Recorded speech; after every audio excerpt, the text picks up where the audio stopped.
As it's a new show, can you sort of introduce us to your character and how he fits into the story? Yeah, Roman is he's the son of Nox, who is the human Atrian liaison for the Atrians.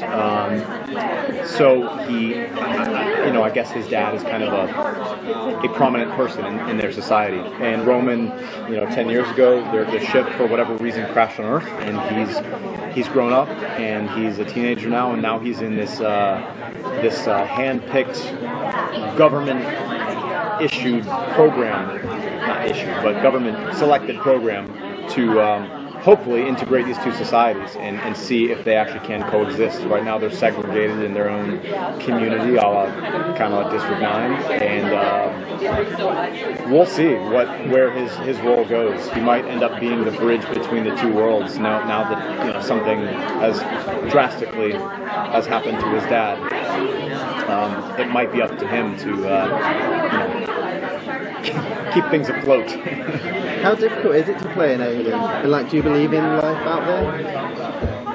Do I believe in life? Man, that's a hard one. It's hard because there's just so much space out there that it's really difficult to think that there's nothing out there. But there is life. They've found life, just maybe not life in the way that we're thinking life. But I don't know. Maybe. We'll see. But how is it to play an alien? It's cool because we've never seen the Atrians before, so it's relatively easy because I don't have to live up to anything.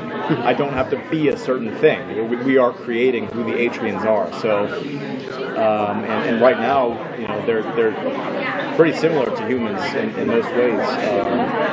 They obviously have the ability to read emotion and feel what we call human emotion, and connect with people and communicate and all this kind of stuff. So we'll see where it goes. I don't know. We don't, obviously we don't know much either. We've only read the first script, so we'll see. So you don't know if he's going to have any more weird powers? I have asked that question so many times. I keep trying to get them to finally give up some information, and they won't. But I think that there is strong potential that we will see powers of some sort from maybe Roman, from other Atrians, somewhere. Cool. So what do you love the most about the show so far, the show's premise, and what drew you to the script? Well, first and foremost, I was drawn to the project because it's so different from what I've been doing for 5 years prior to this. Josh and Meredith being the writer-producers was a huge draw for me. They've got awesome stuff that they've done. So to be able to work with them was something I jumped at. Amy was already on board when I signed on too, so having her on was something I was excited about and wanted to work with her. And I'm just happy to be working. And so all the above.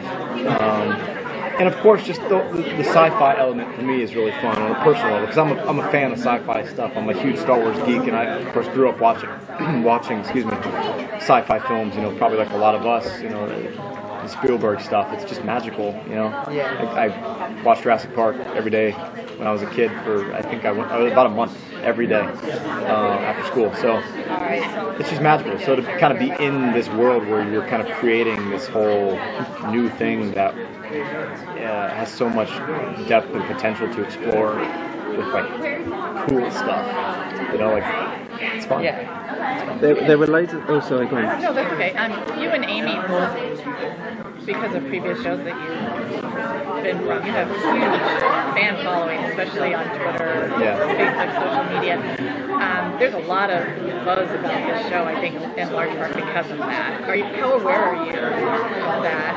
Yeah. The social media thing is huge nowadays. I really think social media could make or break things in projects and TVs and films and things like that. And word of mouth. Look what just happened to the Sharknado thing. It went crazy viral on Twitter. And now they're making a sequel and everybody's talking about it. And, so it's obviously a strong influence. So I'm sure that helps a lot. I'm grateful for the fans who click that little follow button and actually care about what I'm doing. It kind of amazes me, but it's really cool and it's a little frightening. But As long as everyone just keeps 10 feet. No, I'm just kidding. I'm kidding. I love it when people come up and say hello. But yeah, I'm sure it's got a huge part to do with it, and it's really fortunate that both of us are able to bring a whole group of people, hopefully, into this project as well, and because I think that this project has a potential to be extremely special on many different levels, and I'm not just saying that because I'm in it, but because of things that I've heard that are possibly to come, and just the epic feel of the whole thing. I just think we got so much potential. And it's so unique and different. It really, yeah, it is. I mean, great. you know, we always compare things to things because that's what we do as humans. We want to reference something. So, and I do it too because I'm saying we're District 9 meets Romeo and Juliet, but you know, that's just kind of like some elements that we're doing. But it does. It has its own unique feel to it, and you know, obviously we've never seen the Atrians before, and it's just a whole lot of stuff to find out. Like who are the Atrians, where are they from, what language they speak, what is their culture like, is there class systems, are there just all this, you know, fun stuff to kind of piece by piece we'll learn.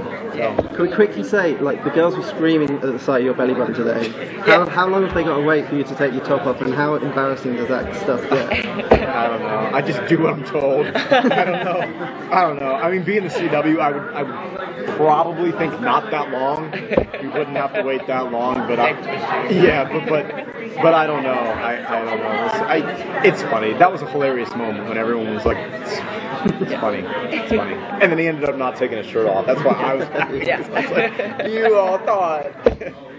Thank you all so much. Thanks.